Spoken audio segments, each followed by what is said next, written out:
Halo semuanya, perkenalkan saya dengan Evelina.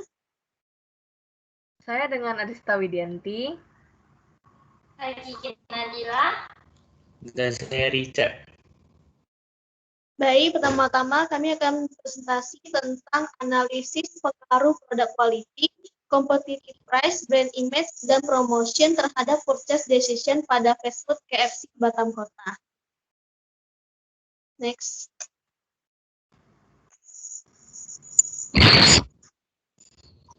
PT Fast Food Indonesia merupakan pemilik tunggal waralaba KFC yang ada di Indonesia, yang didirikan oleh Gela Group pada tahun 1978 dengan pihak pertama yang mendirikan waralaba KFC di Indonesia.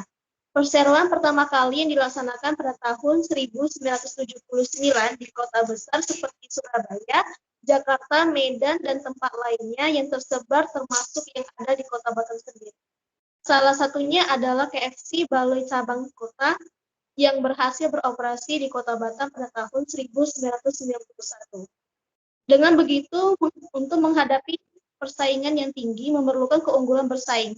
Upaya-upaya yang dilakukan perusahaan dalam memasarkan penjualannya antara lain dengan mempertahankan kualitas produk, harga kompetitif, citra merek, dan promosi.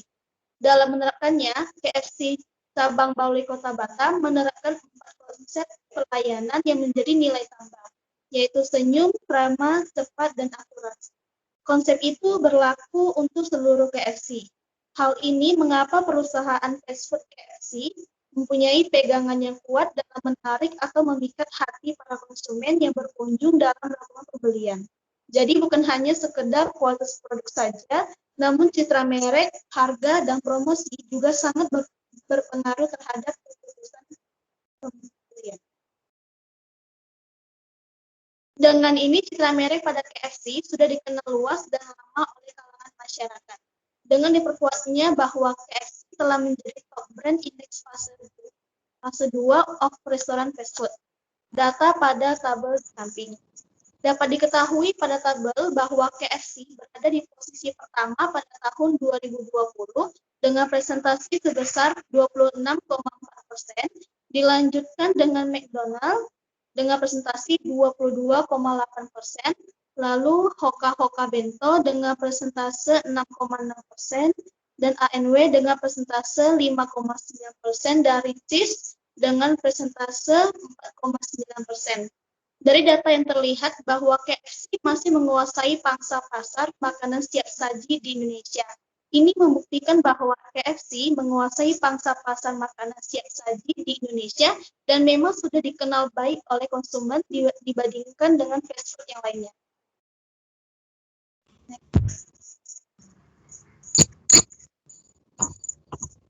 Berikut ada harga menu KFC terbaru pada tahun 2021. Harga yang ditawarkan KFC bisa dikatakan harga dalam 5 kategori terjangkau dan tidak terlalu mahal bagi konsumen. KFC sendiri diperuntukkan kepada semua kalangan masyarakat, dari pekerja, ibu rumah tangga, sampai dengan pelajar dengan harga yang ditawarkan KFC Kota Batam. Berdasarkan kinerja keuangan perseroan yang dilaporkan kepada BNI, pendapatan KFC turun 25,42% dari 3,37 triliun pada semester pertama pada tahun 2019 menjadi 2,51 triliun semester 1 tahun 2020. Direktur Fast Food Indonesia, JD Juwono, mengatakan peningkatan liabilitas tersebut karena penerapan PSAK nomor 73 yang berlaku efektif pada tanggal 1 Januari tahun 2020. Implementasi ini menyebabkan penyesuaian nilai-nilai yang diakui pada laporan keuangan. Mata uang transaksi yang digunakan usaha PT Fast Food KFC Kota Batam adalah rupiah dan sudah menjalin kerjasama dengan supplier asing yang ada di luar. Next.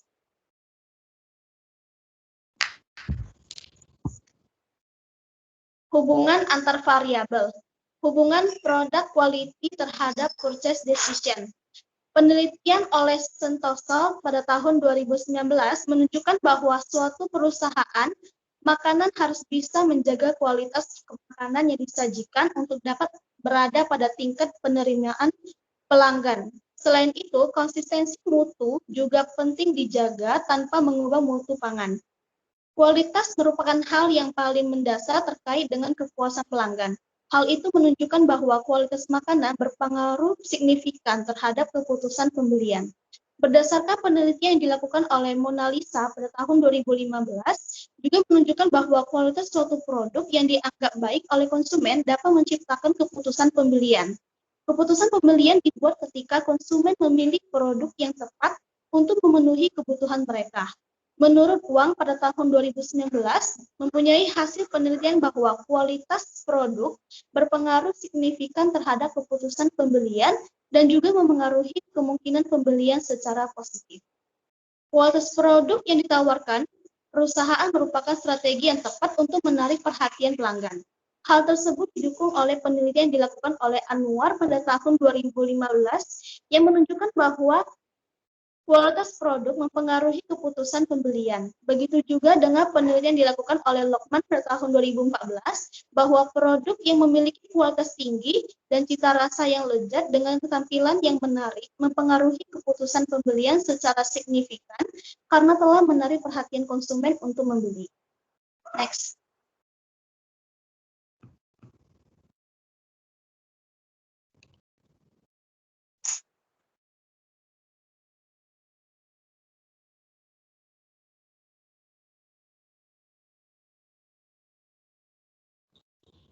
Next.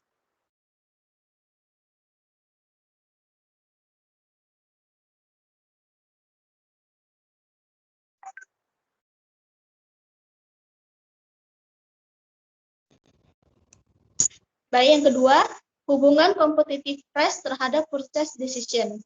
Yang pertama, harga yang lebih tinggi mencegah pelanggan melakukan pembelian, baik di e-store dan toko fisik. Studi ini mendefinisikan harga sebagai persepsi pelanggan pada nilai uang yang dihabiskan dan berhipotesis bahwa harga adalah positif terkait dengan niat membeli dalam konteks saluran online dan offline. Menurut Gao et al. Pada tahun 2020. Yang kedua, harga sangat berpengaruh pada minat beli konsumen terhadap suatu produk. Karena hal ini, konsumen merasa kesulitan dalam melakukan keputusan pembelian. Dampak negatif pada harga yang tinggi akan mengarah pada frekuensi dari pembelian. Harga juga diartikan sebagai apa yang harus diserahkan atau dikorbankan untuk mendapatkan keuntungan produk atau jasa. Maka dapat kita simpulkan bahwa harga sangat berpengaruh pada minat beli konsumen. Yang ketiga, pada persepsi konsumen menyatakan bahwa semakin tinggi harga memiliki arti sebagai kualitas baik yang diberikan pada suatu produk. Yang pada gilirannya mendorong mereka untuk mempercayai hal ini dan memiliki niat beli. Harga yang mendukung juga sebagai faktor utama dalam perilaku pembelian konsumen. Maka dapat disimpulkan bahwa competitive price memiliki pengaruh positif pada purchase decision oleh Wahid Zahid, Omkar Dastan, Ching-Sun Ye, dan Hin-Sun Hin Lee pada tahun 2017. Next.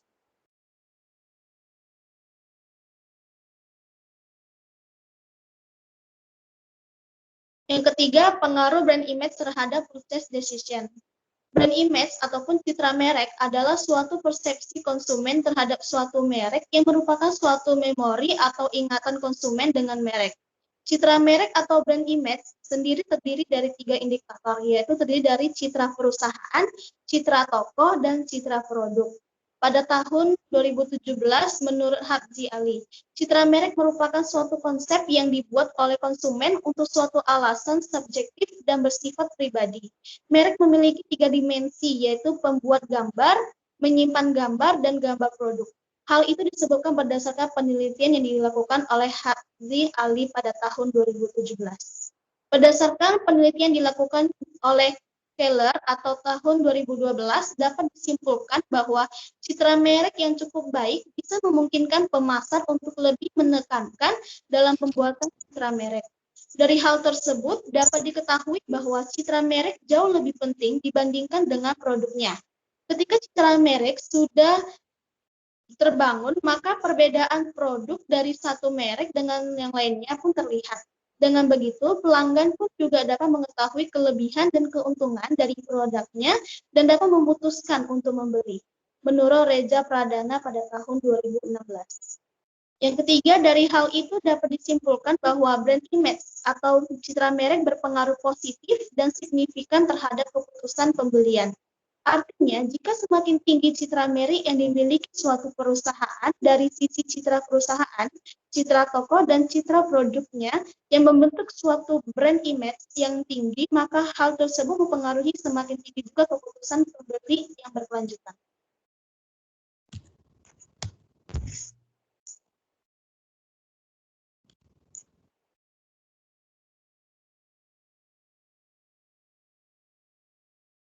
Next.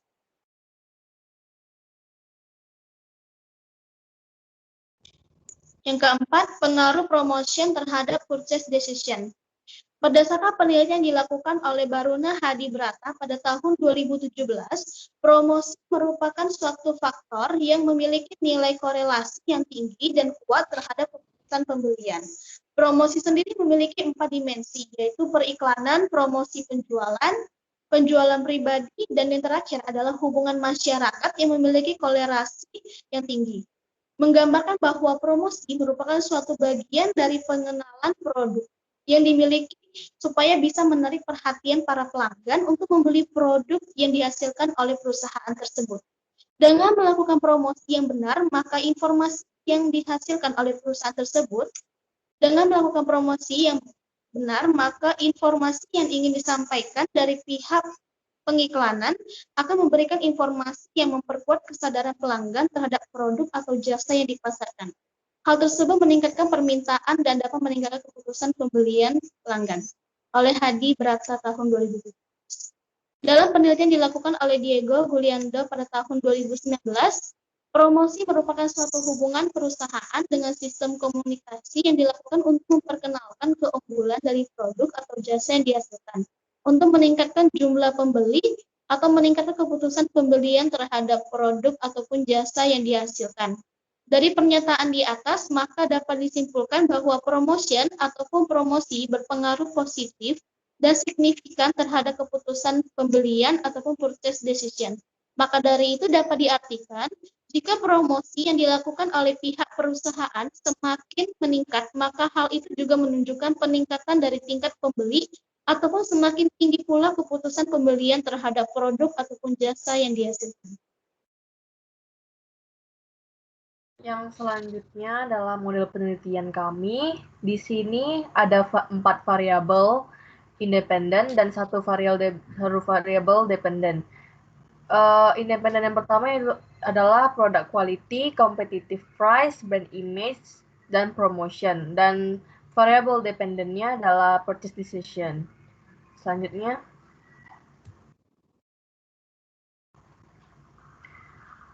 Kajian teori manajemen pemasaran internasional. Yang pertama ada budaya.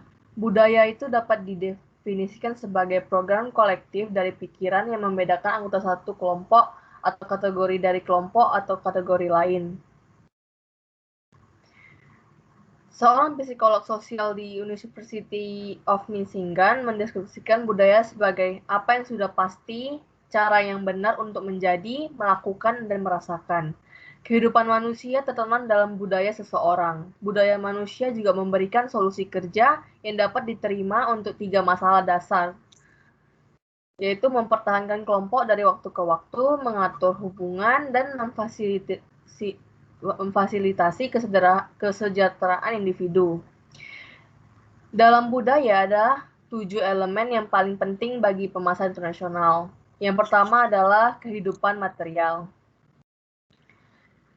Komponen utama budaya adalah aspek materialnya, karena kehidupan material, terutama yang mengacu pada teknologi, digunakan untuk memproduksi, mendistribusikan, dan mengonsumsi barang dan jasa. Lalu yang kedua ada bahasa. Terdapat 2 aspek bahasa yang mempengaruhi pemasar. Yang pertama adalah penggunaan bahasa sebagai alat komunikasi dalam budaya dan keragaman. Bahasa yang sangat besar, lintas, dan seringkali dalam batas-batas nasional. Lalu yang kedua sebagai media komunikasi. Bahasa memiliki 2 bagian, lisan dan tulisan. Bahasa lisan terdiri dari suara vokal atau simbol tertulis yang digunakan orang untuk berkomunikasi satu sama lain. Bahasa tulisan mengacu pada kompleks mekanisme komunikasi nonverbal yang digunakan orang untuk menyampaikan pesan. Lalu yang ketiga ada interaksi sosial. Aspek kritis budaya yaitu di mana suatu organisasi saling berhubungan satu sama lain dan ekspresi yang diperlihatkan dalam interaksi sosial.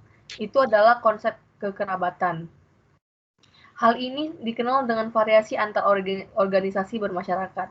Lalu yang keempat ada estetika. Estetika ini terpacu pada sebuah ide dan persepsi yang dijunjung oleh suatu budaya dalam hal keindahan dan selera yang baik untuk banyak produk atau layanan untuk memuaskan kebutuhan estetika atau indera konsumen seperti visual, rasa, bau, dan suara.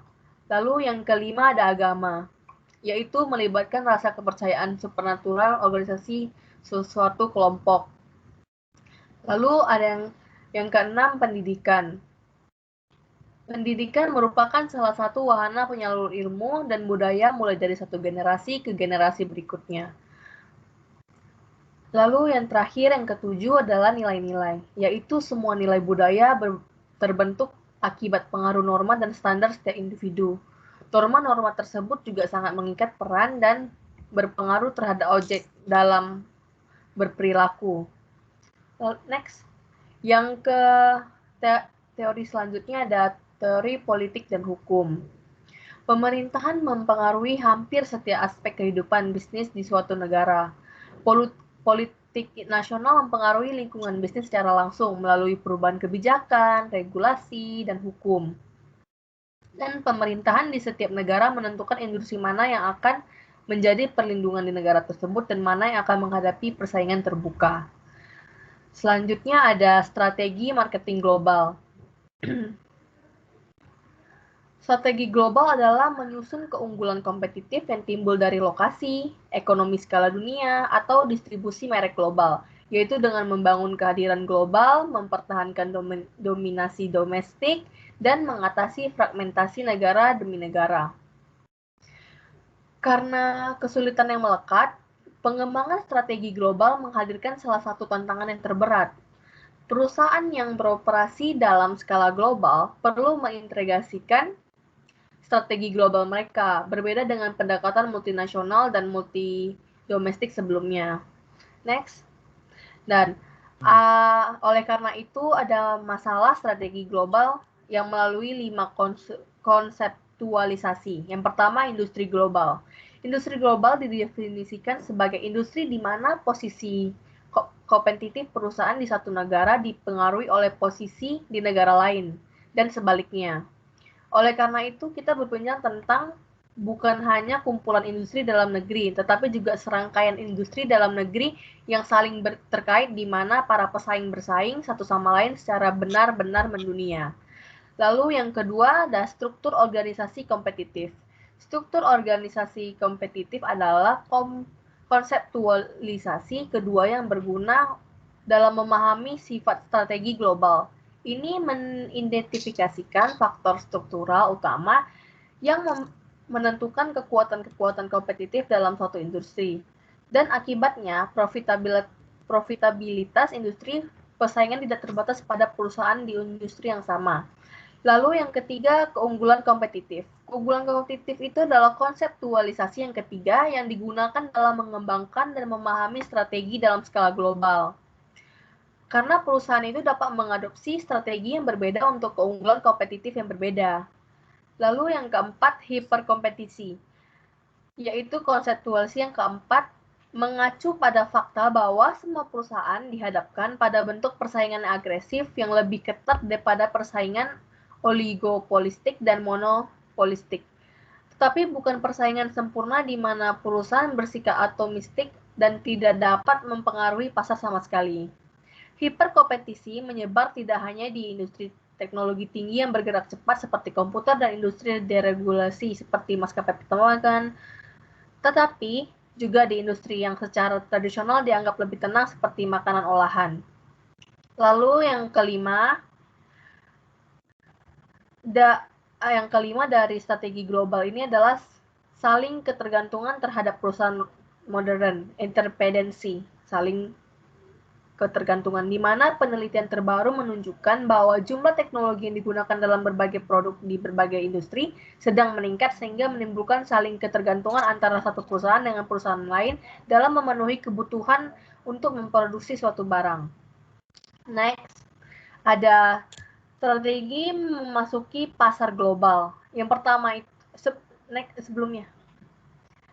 Yang pertama itu ada ekspor, di mana sebagian besar perusahaan memulai ekspansi internasional mereka dengan mengekspor. Bagi banyak usaha kecil, mengekspor seringkali menjadi satu-satunya alternatif untuk menjual barang mereka di pasar luar negeri. Lalu yang kedua ada waralaba. Waralaba adalah pada tingkat tertentu dapat dikatakan sebagai bagian dari lisensi. Ini adalah pengaturan di mana pemilik waralaba memberikan hak kepada penerima waralaba untuk menggunakan nama dagang, merek dagang, model bisnis, dan pengetahuan pemilik waralaba di wilayah tertentu untuk waktu tertentu, jangka waktu biasanya tuh waralaba itu dalam 10 tahun. Sebagai gantinya, pemilik waralaba akan mendapatkan pembayaran royalti dan biaya lainnya. Paket waralaba tersebut dapat mencakup rencana pemasaran, manual operasi, standar pelatihan, bantuan keuangan, hak teritorial, dan pemantauan kualitas. Lalu yang ketiga ada joint venture. Joint venture ini terbukti menjadi cara yang paling layak untuk memasuki pasar luar negeri, terutama pasar negara berkembang. Dengan usaha patungan, perusahaan asing setuju untuk berbagai ekuitas dan sumber daya lainnya dengan mitra lain untuk mendirikan entitas baru di negara tuan rumah. Aliansi strategis mengacu pada bentuk kemitraan yang lebih luas, koalisi dua atau lebih organisasi untuk mencapai tujuan yang signifikan. Lalu yang selanjutnya, kajian teori pengelolaan produk dan merek. Elemen merek dapat disebut juga sebagai identitas suatu merek atau brand. Hal ini mengacu pada perangkat bermerek dagang yang fungsinya untuk identifikasi pada perbedaan suatu merek atau brand tertentu. Salah satunya adalah nama brand atau merek usaha yang dikembangkan, logo usahanya, simbol, dan juga karakter atau slogan dalam perusahaan. Model berbasis konsumen memberikan saran bahwa market harus bisa memilih elemen suatu merek dengan tujuan untuk meningkatkan kesadaran suatu brand. Selanjutnya, secara umum ada 6 kriteria untuk elemen merek sebagai berikut. Yang pertama itu adalah memorability, daya ingat. Ini adalah suatu keadaan di mana dalam memperkenalkan ekuitas merek adalah dengan tercapainya tingkat kesadaran pada merek tersebut dan elemen pada merek dalam strategi promosi secara inherent dan menarik konsumen. Yang kedua adalah meaningfulness, makna. Jenis merek ini dapat memiliki semua jenis makna baik dalam kontra persuasif maupun deskriptif. Di mana ada informasi umum tentang manfaat produk usaha, di mana elemen suatu brand yang memiliki arti deskriptif untuk menyarankan suatu kategori produk dengan cara menjelaskan pemenuhan kebutuhan dan fungsi apa saja yang diberikan oleh produk. Terus ada juga informasi spesifik yaitu tentang atribut dan fungsi lain suatu brand atau yang memiliki arti persuasif dan juga memberi saran tentang jenis produk usaha di mana atribut dan fungsi tersebut dapat mengajak konsumen untuk membeli merek tersebut. Yang ketiga ada likability, kesukaan. Ini merupakan elemen suatu produk yang gampang diingat, dimanfaatkan dan juga banyak disukai karena menawarkan banyak. Serangkaian elemen merek yang mudah diingat, bermakna dan disukai ini memiliki banyak keuntungan karena konsumen sering tidak memeriksa banyak informasi dalam membuat keputusan produk. Lalu yang selanjutnya, yang keempat, transferabilitas. Ini mengukur sejauh mana sih elemen merek menambah ekuitas merek untuk produk baru atau di pasar baru untuk merek tersebut. Di mana ada beberapa aspek kriteria ini. Pertama itu ada seberapa berguna elemen merek untuk ekstensi garis atau kategori secara umum. Semakin tidak spesifik namanya, semakin mudah dapat ditransfer ke seluruh kategori. Lalu, Yang selanjutnya, yang kelima ada adaptability atau adaptasi. Dari poin kelima untuk elemen merek ini adalah kemampuan beradaptasi mereka dari waktu ke waktu karena perubahan nilai dan opini konsumen atau juga hanya karena kebutuhan untuk tetap kontemporer. Sebagian besar elemen merek harus diperbarui karena semakin mudah beradaptasi dan fleksibelnya elemen tersebut akan semakin mudah untuk memperbaruinya. Misalnya logo dan karakter dapat diberi tampilan baru atau desain baru agar terlihat lebih modern dan relevan. Seperti itu. Yang selanjutnya protectability atau proteksi. Poin ke-6 ini adalah poin terakhir di mana sejauh mana elemen merek dapat dilindungi, baik dalam arti hukum maupun persaingan. Pemasaran harus memilih elemen merek yang dapat dilindungi secara hukum secara internasional dengan cara secara resmi mendaftarkannya ke badan hukum yang sesuai sehingga dapat dengan tegas mempertahankan merek dagang dari pesaing seperti itu. Lalu selanjutnya adalah kajian teori proses komunikasi konsumen. Komunikasi yang dilakukan oleh pembeli dan penjual merupakan kegiatan yang membantu pengambilan keputusan pemasaran dan mengarahkan pertukaran yang lebih memuaskan dengan menyadarkan semua pihak. Meskipun semua pihak terlibat dalam proses komunikasi, namun cenderung melakukan hal yang sama. Mulai dari mendengarkan, berinteraksi, dan berbicara hingga membentuk hubungan yang memuaskan satu sama lain. Vogel 2015 menjelaskan bahwa dampak komunikasi konsumen ke konsumen telah sangat besar di pasar. Tidak ada organisasi yang dapat berkembang tanpa strategi komunikasi pemasaran yang efektif untuk merek mereka. Untuk menciptakan tanggapan sikap yang menguntungkan di antara konsumen dan pengguna mereka yang memulai dengan kesadaran dan pengetahuan dan dapat berkembang melalui beberapa komponen lain yang akhirnya mencapai klimaks dalam kecenderungan untuk membeli. Next.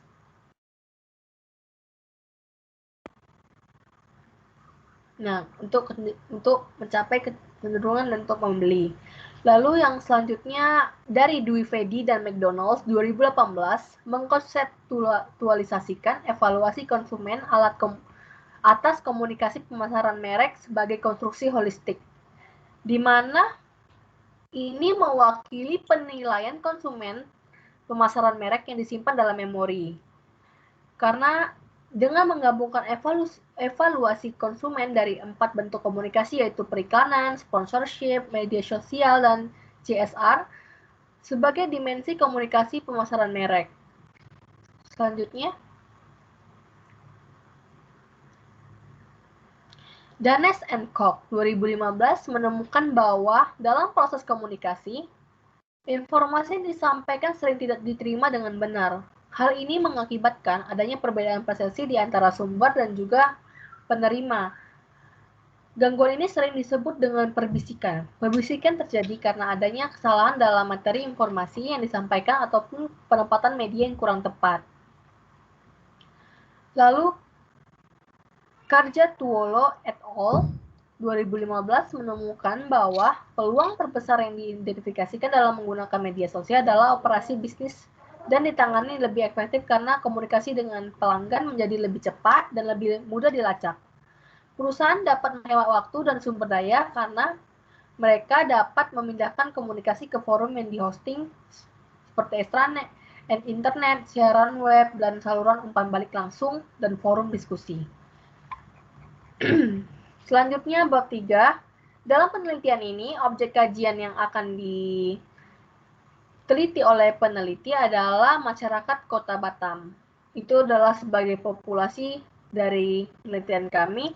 Lalu target sampel data yang digunakan dari penelitian ini adalah penduduk di Kota Batam yang pernah membeli dan mengetahui tentang KFC. Dan metode penetapan sampel yang digunakan merupakan proportive sampling, di mana sampel ini dilakukan secara random, tidak dilakukan secara random, melainkan yang sesuai dengan kemauan yang sudah ditetapkan. Pemungutan sampel dilakukan memakai sistem menyebarkan kuesioner terhadap penduduk Kota Batam mengetahui dan pernah membeli salah satu produk dari KFC. Next. Definisi operasional. Purchase decision. Yang pertama, menurut Lee Jobnol, keputusan pembelian adalah proses di mana konsumen dapat melihat suatu masalah, mencari informasi tentang produk atau merek tertentu, dan mengevaluasi seberapa baik masing-masing opsi tersebut untuk memecahkan suatu masalah. Yang kedua, definisi operasional dari product quality, di mana kualitas produk merupakan faktor penunjang keputusan pembelian. Suasana persaingan dan permintaan yang semakin meningkat oleh konsumen menyebabkan banyak perusahaan berusaha mewujudkan keinginan untuk menghasilkan produk yang berkualitas yang mampu bersaing di pasar. Suatu perusahaan juga harus mampu melakukan berbagai upaya dan strategi untuk menguasai posisi pasar, serta berusaha untuk meningkatkan dan mengembangkan mutu dari produk. Next. Competitive price. Harga kompetitif merupakan daya saing harga di mana konsumen memandang tingkat bernilai atau tidaknya suatu produk dapat terlihat dari suatu harga yang ditawarkan terhadap konsumen. Yang berarti bahwa uang yang dikeluarkan konsumen dapat memberikan suatu produk yang berkualitas dan memberikan banyak manfaat bagi konsumennya. Lalu, brand image. Brand image atau citra merek adalah suatu persepsi konsumen terhadap suatu merek yang merupakan suatu memori atau ingatan konsumen dengan merek. Next. Selanjutnya ada variable promotion, di mana promosi merupakan suatu faktor yang memiliki nilai korelasi tinggi dan kuat terhadap keputusan pembelian.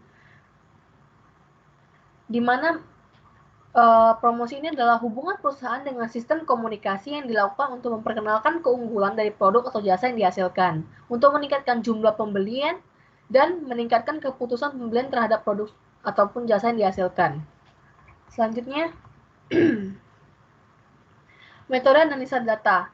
Yang pertama ada metode analisis deskriptif, di mana menurut Ghazali, analisis statistik deskriptif yang menggambarkan atau mendeskripsikan suatu data berdasarkan nilai-nilai rata-ratanya, standar deviasi, varian, maksimum, dan minimum yang terdapat pada penelitian menjadi sebuah informasi yang lebih jelas dan mudah dimengerti. Analisis ini juga dilakukan untuk menggambarkan identitas responden pada penelitian ini berupa jenis kelamin, usia, profesi, pendidikan, dan pendapatan bulanan. Next. Dalam metode analisis data juga ada uji outlier, di mana uji outlier merupakan pengujian dilakukan pada suatu penelitian dalam meneliti apakah data yang diterima terdapat data yang melenceng atau outlier dengan nilai Z-score yang tidak sesuai standar atau tidak. Di mana jika nilai Z-score pada outlier tidak diketahui di mana kriteria tersebut tidak dapat dilakukan karena tidak dapat dipakai jika nilai dari data tersebut adalah -3 atau lebih besar dari dan harus lebih besar dari angka 3. Next, ada uji kualitas data, di mana yang pertama itu ada uji validitas. Uji validitas itu merupakan pengujian yang dilakukan pada suatu penelitian sebagai alat ukur dalam menafsirkan valid atau tidaknya respon pada kuesioner. Lalu ada juga yang kedua, uji reliabilitas, di mana uji reliabilitas merupakan pengujian yang dilakukan pada suatu penelitian dalam meneliti kestabilan dan kekonsistenan responden pada kuesioner yang ditandai oleh nilai Kron-Bacpa lebih besar dari 0,5. Next, ada uji asumsi klasik. Yang pertama ada uji normalitas. Uji normalitas ini merupakan pengujian yang dilakukan pada suatu penelitian dengan tujuan untuk meneliti apakah variabel dependen dan variabel independen pada model regresi memiliki distribusi normal atau tidak. Lalu ada uji multikolineritas, di mana uji ini merupakan pengujian yang dilakukan pada suatu penelitian yang bertujuan untuk mengetahui ada atau tidaknya korelasi antara variabel dependen atau pada model regresi dengan melihat nilai tolerance dan varian inflation faktornya atau VIV. Lalu yang ketiga ini dalam uji asumsi klasik ada uji heteroskedastisitas, di mana uji heteroskedastisitas ini merupakan pengujian yang dilakukan pada suatu penelitian yang bertujuan untuk mengetahui Ada atau tidaknya sih perbedaan varians dan residual pada suatu pengamatan terhadap pengamatan lainnya dengan melihat grafik plot, di mana akan terjadi heterogeneititas pada model regresi jika titik-titik pada grafik plot tidak membentuk pola-pola teratur seperti bentuk bergelombang, melebar, kemudian menyempit. Lalu yang selanjutnya ada uji hipotesis. Uji hipotesis itu yang pertama itu adalah uji F, di mana pengujian yang dilakukan untuk mengetahui apakah seluruh variabel dependen merupakan berpengaruh terhadap variabel dependen pada model regresi. Ditandai dengan nilai signifikan telah mencapai 5%. Lalu uji T. Uji T ini merupakan pengujian dilakukan untuk mengetahui sejauh mana sih pengaruh variabel independen secara individual menerangkan variabel dependen pada model regresi. Variabel independen dinyatakan berpengaruh signifikan terhadap variabel dependen secara individual jika nilai t-tabelnya lebih besar, dihitungnya lebih besar daripada t-table atau nilai signifikansinya lebih kecil dari 0,05. Lalu ada yang ketiga ini uji koefisien determinasi atau R-square, di mana pengujian yang dilakukan untuk mengukur kemampuan model regresi dalam menjelaskan variabel dependen. Next.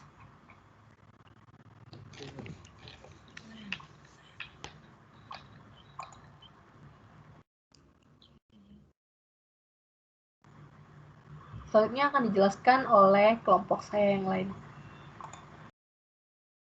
Oke, di sini saya akan menjelaskan tentang bab 4, tentang hasil penelitian yang telah kami lakukan.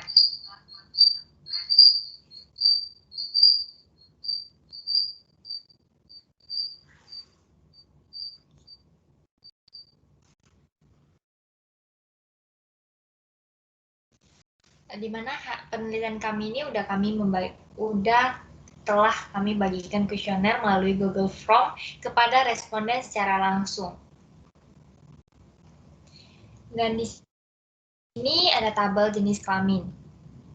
Dari 120 responden yang telah terkumpul, terdapat 73 responden perempuan dan 47 responden laki-laki.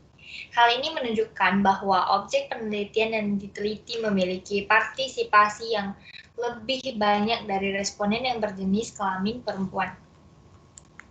Next. Oke, di sini ada tabel usia.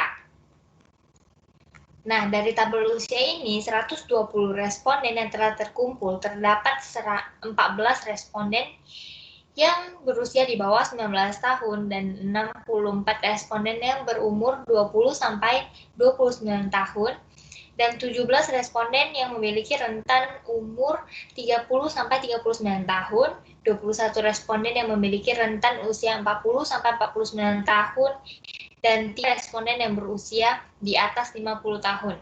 Dapat disimpulkan, responden objek penelitian ini menyebar di seluruh kalangan usia. Dan dapat dilihat bahwa responden penelitian ini lebih didominasi oleh kalangan responden usia produktif, yaitu rentan usia 20 sampai 29 tahun yang disebabkan oleh objek penelitian ini. Next. Oke, di sini ada tabel pendidikan. Nah, dari tabel ini, 120 responden yang telah terkumpul, terdapat 10 responden yang tingkat pendidikan sekolah dasar dan 14 responden dalam tingkat pendidikan SMP dan 51 responden yang tingkat pendidikan SMA, 9 responden yang tingkat pendidikan diploma, 32 responden yang tingkat S1 dan 4 responden dengan pendidikan S2 atau S3. Dapat disimpulkan bahwa tingkat pendidikan yang didapatkan cukup menyebar karena di lingkup semua tingkat pendidikan yang dapat dilihat bahwa responden yang dengan tingkat pendidikan SMA sederajat mendominasi yang kemudian disusul dengan responden yang memiliki tingkat pendidikan S1 sebagai responden terbanyak kedua. Next. Oke, di sini ada tabel pendapatan. Dalam 120 responden telah terkumpul 34 responden yang berpendapatan di bawah 4 juta, 60 responden dengan pendapatan terbesar kedua yaitu 26 responden dengan pendapatan terbesar ketiga, dan dapat disimpulkan bahwa responden didominasi oleh responden dengan pendapatan dari rentan 4 juta sampai 8 juta, sebanyak 50% dari total responden yang didapatkan. Next.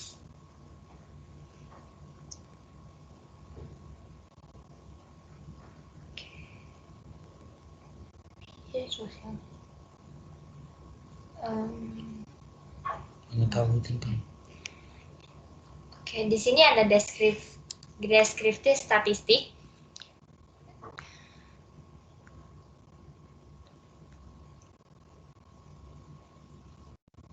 Nah, dari tabel ini telah didapatkan analisis deskriptif kuantitatif di mana menunjukkan rata-rata nilai dari jawaban responden yang telah didapatkan dari penyebaran kuesioner sebesar 120 responden. Variabel produk quality memiliki nilai minimum dan maksimum sebesar 3 dan 5. Artinya, kebanyakan responden menjawab kuesioner dengan nilai paling rendah 3 dan yang paling tinggi adalah 5 dengan nilai min 27,6417 dan nilai SDT deviation sebesar 15,1041. Berdasarkan hasil output dapat dilihat bahwa nilai standar deviasi untuk variabel produk quality adalah 15,10401. Sehingga dapat dikatakan bahwa data tidak terlalu bervariasi. Variabel competitive price memiliki nilai minimum dan maksimum sebesar 2 dan 5. Artinya kebanyakan responden menjawab kuesioner dengan nilai paling rendah yaitu 2 dan yang paling tinggi yaitu 5. Dengan nilai min 18,666669,0417. Dan nilai SDT deviation sebesar 22049213,885991. Berdasarkan hasil output, dapat dilihat bahwa nilai standar deviasi untuk variabel competitive price adalah 2204909213,885991. Sehingga dapat dikatakan bahwa data tidak terlalu bervariasi. Variabel brand image memiliki nilai minimum dan maksimum sebesar 1 dan 5. Artinya kebanyakan responden menjawab kuesioner dengan nilai yang paling rendah yaitu 1 dan nilai yang paling tinggi yaitu 5. Dengan nilai min 2491666668,5167 dan nilai SDT deviation sebesar 2206840437,28138. Berdasarkan hasil output dapat dilihat bahwa nilai standar deviasi untuk variabel brand image adalah 2206840437,28138. Sehingga dapat dikatakan bahwa data tidak terlalu bervariasi. Variabel promotion memiliki nilai minimum dan maksimum sebesar 3 dan 5. Artinya kebanyakan responden menjawab kuesioner dengan nilai paling rendah yaitu 3 dan nilai paling tinggi yaitu 5 dengan nilai min-nya 2475000001,9000 dan nilai SDT deviation-nya sebesar 2163987783,70465 berdasarkan hasil out.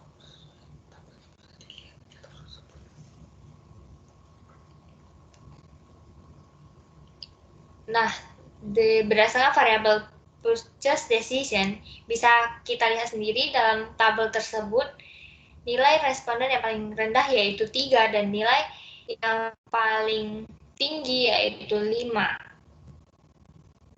Dan nilai min-nya bisa dilihat langsung beserta nilai STD deviation-nya dalam tabel ya. Oke, next.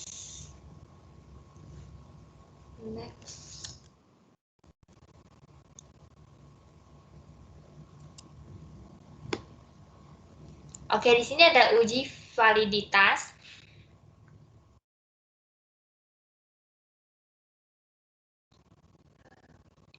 Di tabel ini,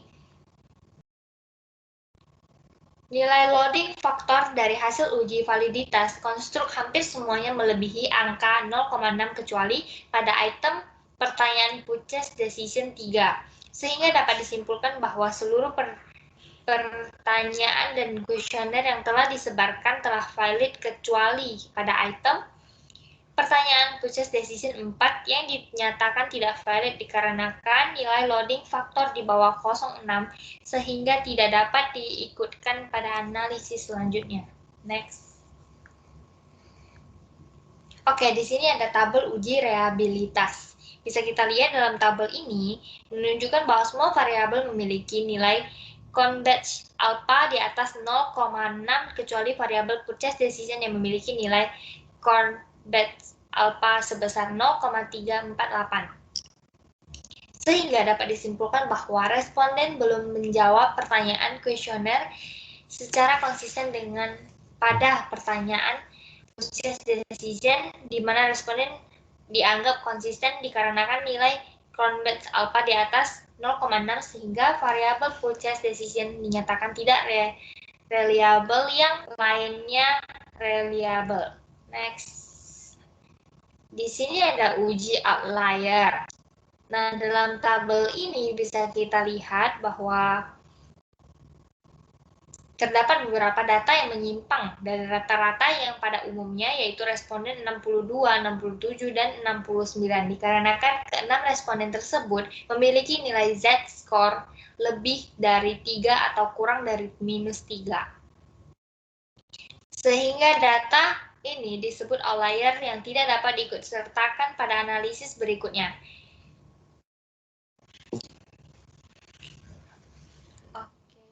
Akan dilanjutkan oleh teman saya. Oke, di sini saya akan melanjutkan presentasinya. Nah, dari hasil penelitian kita juga ada uji yang namanya uji normalitas.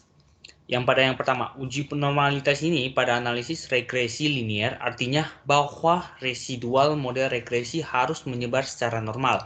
Ketentuannya adalah apabila nilai asymptotic signifikan atau lebih besar dari 0,05 artinya residual menyebar normal. Dalam penelitian ini, asymptotic atau asymptotic significance lebih kecil dari 5 yaitu 0,000 artinya residual model regresi menyebar secara tidak normal. Nah, berikut ada tabel atau grafik histogram yang dapat kita lihat secara langsung kita dapat mengambil kesimpulan bahwa ini dapat dikatakan normal karena gambar grafik yang menunjukkan seperti ada pergerakan yang membukit begitu. Nah, kemudian ini ada tabel normal p-plot. Nah, dari tabel ini kita dapat mengatakan bahwa dependent variable kita ini normal jika titik-titik yang berada dalam tabel ini itu tersusun rapi dan mengikuti garis yang ada di dalam tabel tersebut. Nah, dapat kita lihat di sini bahwa titik-titik itu dapat kita simpulkan bahwa pada variabel ini dapat dikatakan normal. Oke, next ini saya akan menjelaskan tentang uji F. Dari uji F dalam analisis bertujuan untuk mengetahui pengaruh variabel independen secara simultan yang ditunjukkan pada tabel berikut.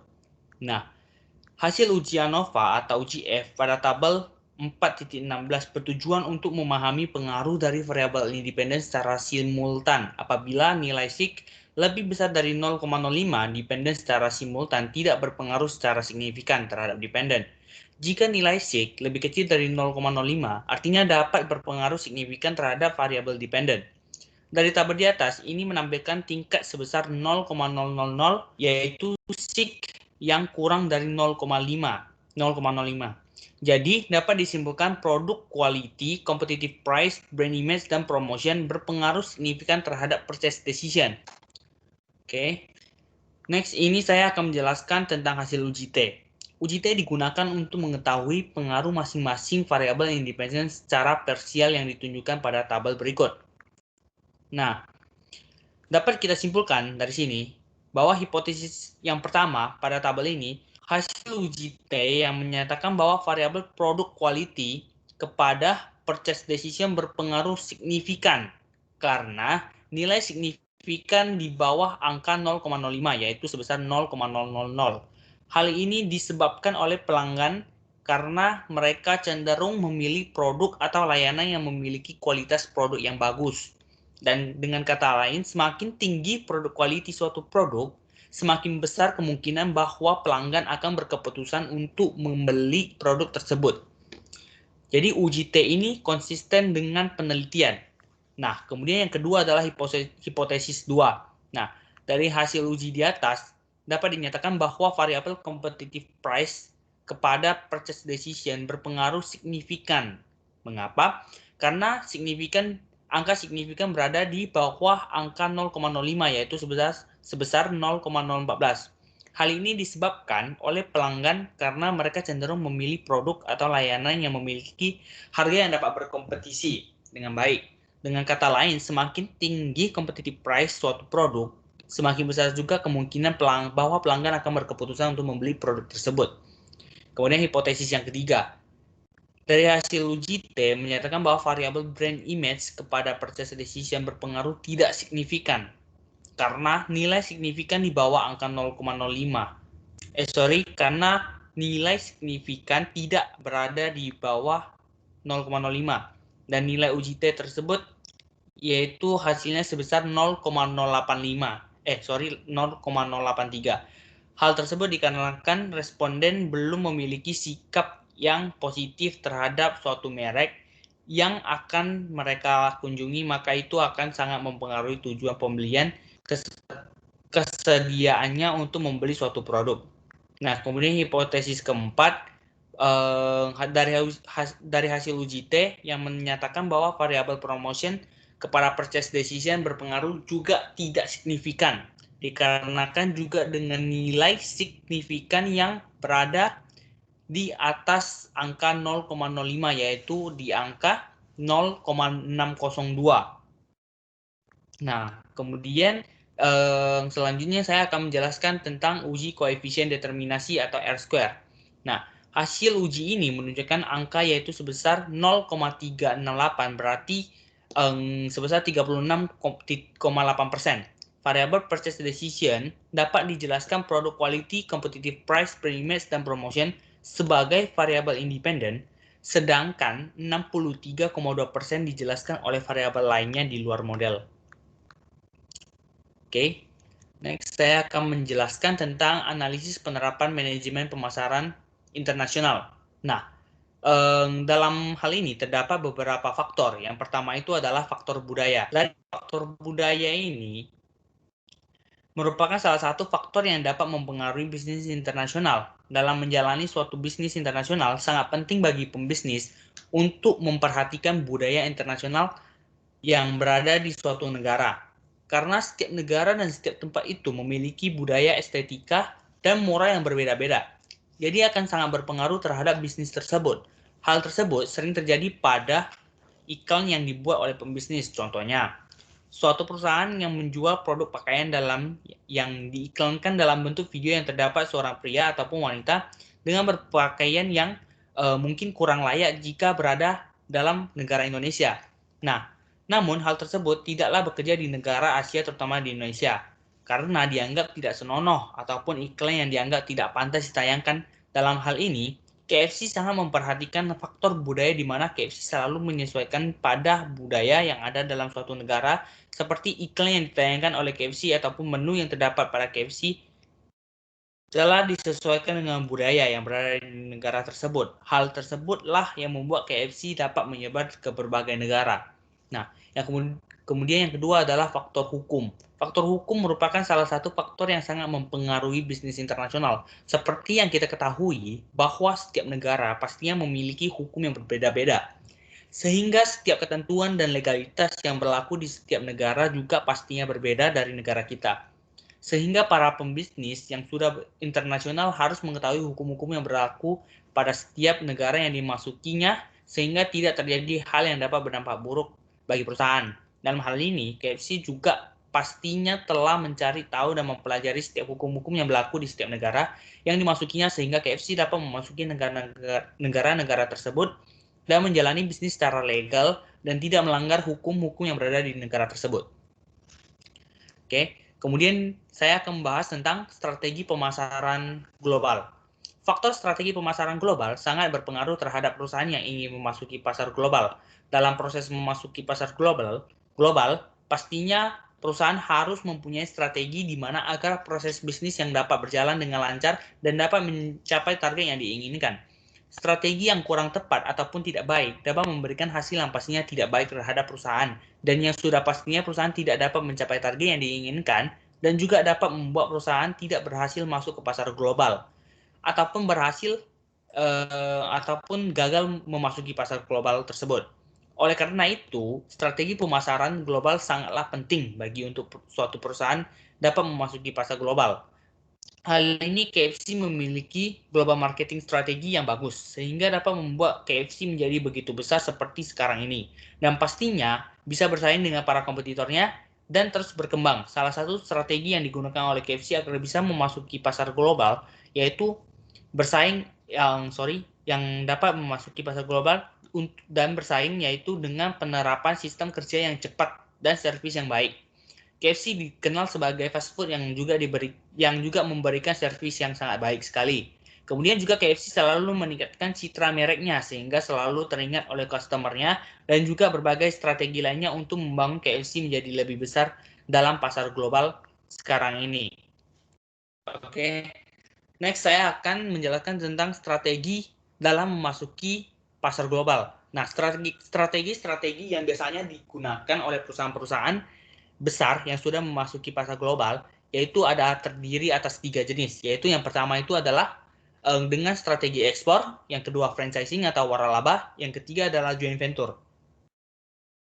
Oke, yang pertama saya akan menjelaskan dulu tentang strategi ekspor. Sering sekali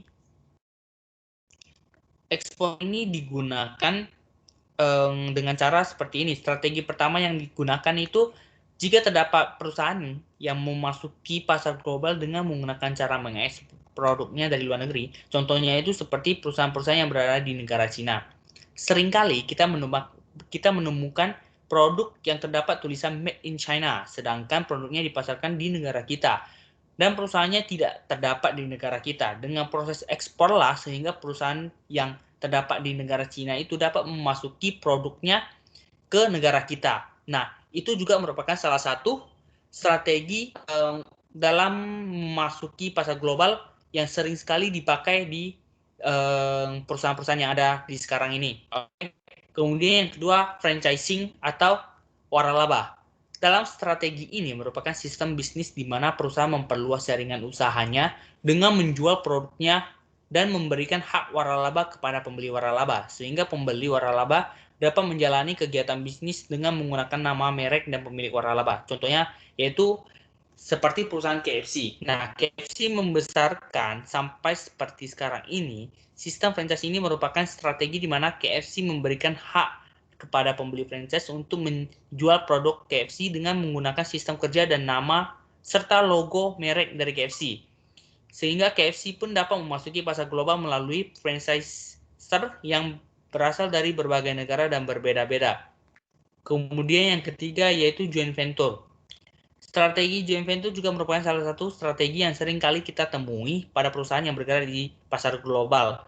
Jadi contohnya itu seperti misalnya terdapat suatu PT yang bernama PT Infinity Marine. Merupakan suatu perusahaan yang sudah berekspansi internasional di mana perusahaan tersebut melakukan strategi joint venture dengan negara Singapura sehingga ia dapat mendirikan anak cabang atau perusahaannya yang kedua di negara orang dengan bekerja sama dengan masyarakat atau penduduk yang berada di negara tersebut, sehingga itulah yang membuat perusahaan tersebut dapat memasuki pasar global. Nah, itulah 3 strategi yang sering digunakan dalam memasuki pasar global. Oke, kemudian yaitu analisis pengembangan merek. Dalam pengembangan suatu merek digunakan faktor brand elemen yang merupakan suatu identitas merek yang membedakan suatu produk dari produk lainnya. Elemen yang merupakan elemen utama yang menjadi pembeda yaitu di sisi nama merek, logo merek, simbol, karakter, packaging, atau kemasan, dan juga slogan yang terkandung dalam sebuah merek. Elemen merek terdiri dari 6 kriteria yang merupakan kriteria dalam pemilihan brand elemen, yaitu terdiri dari yang pertama memorability, meaningfulness, likable, transferable, adaptability, dan protectability. Nah, dalam halnya yang sudah juga dijelaskan tadi pada bagian sebelumnya. Nah, jadi dalam hal ini saya akan menjelaskan apa yang terkandung dalam produk KFC yang mengandung memorability, meaningfulness, likable, transferable, adaptability, dan protectability. Nah, dapat kita lihat bahwa produk merek dari KFC yang sudah pasti memiliki meaningfulness yang merupakan penyebaran jelas dari arti sebuah merek melalui nama dan logo, pastinya berhubungan dengan produk dan jasa yang dihasilkan. Karena dapat kita lihat bahwa merek dari KFC ini sudah pasti yang pertama selalu diingat ataupun sudah menjadi produk dengan brand yang memorability. Karena secara umum semua masyarakat yang berada di Kota Batam ini hampir mayoritas semua penduduk yang berada di Kota Batam ini mengingat logo ataupun citra merek KFC dengan baik. Nah, yang pastinya dari logo tersebut juga memiliki arti, yaitu dari yang dapat kita lihat bahwa logo dari KFC ini merupakan muka dari penemu atau founder dari KFC tersebut.